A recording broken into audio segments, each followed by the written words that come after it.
Dalawang paa mo yung batang lamig. Ito yung... may ubo. Yung finding sa akin, herniated disc compression, magkaisa lang ba yan? Disc compression, tsaka mas mahirap yung herniated. Ang disc compression, ibig sabihin yung napirat lang. Ang disc herniation, ibig sabihin yung pagkapirat niya, lumabas yung sustansya ng nung nucleus.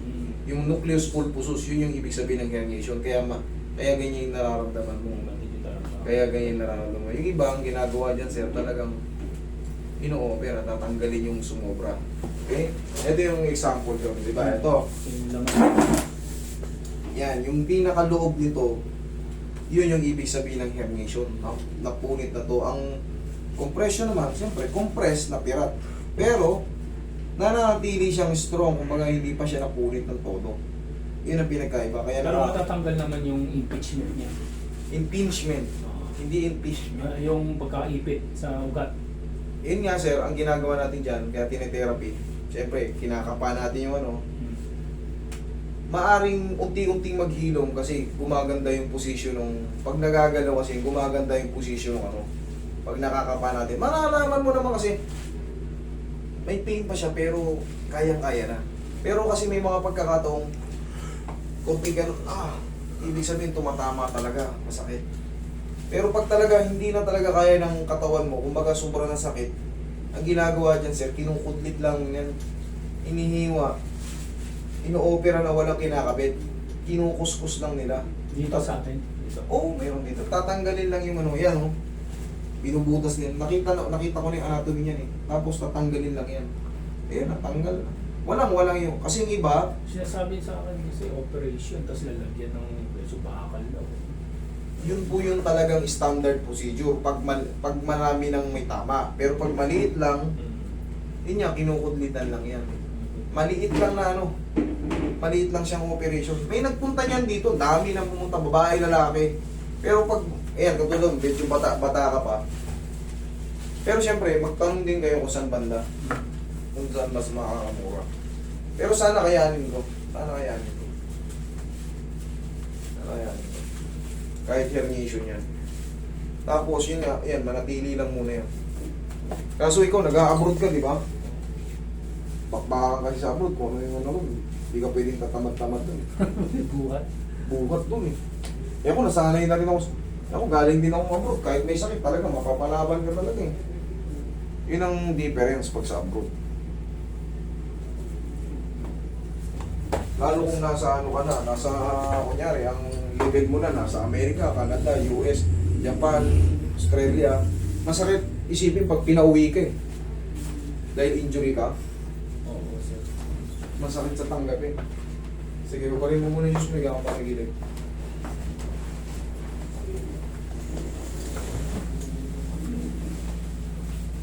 Pero parang bearable naman sa'yo, kayang-kaya mo naman Kasi yung iba, hindi ka makaganyan na maayos eh. So, madalas, master, yung pulikat, madalas. Hapusin mo ng pau yung muscle nyo. Hapusin nyo yung mga muscle nyo. Yung sabi lang sa'yo. Hapusin nyo ng pau yung mga muscle nyo para hindi mag-cramps. Kumakain ka ba ng saging? Hindi. Okay, kumain ka. Okay, tapa.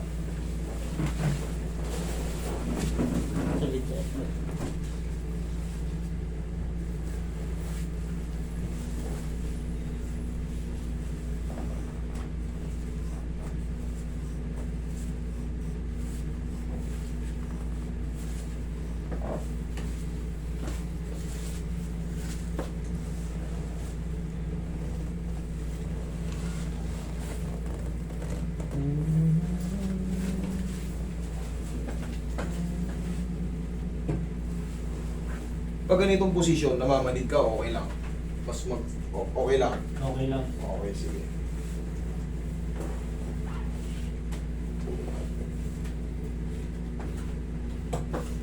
Good.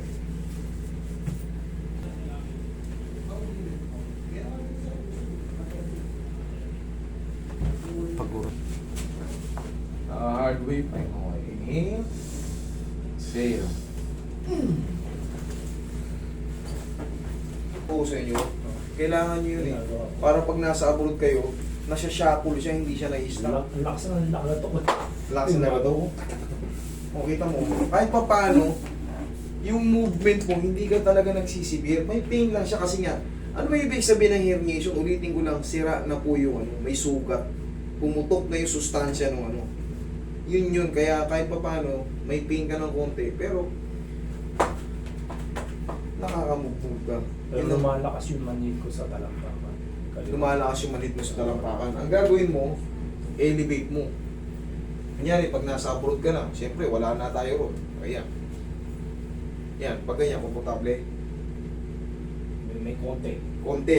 O, di tataasan mo pa ng konti. Ganun ba yan? O, yun. Okay? Oo. Kasi siyempre, dito, malinsyungunan ko eh. Okay? Tataas eh. Taas mo pa ng konti. Okay lang, pag ginaganto. Oo.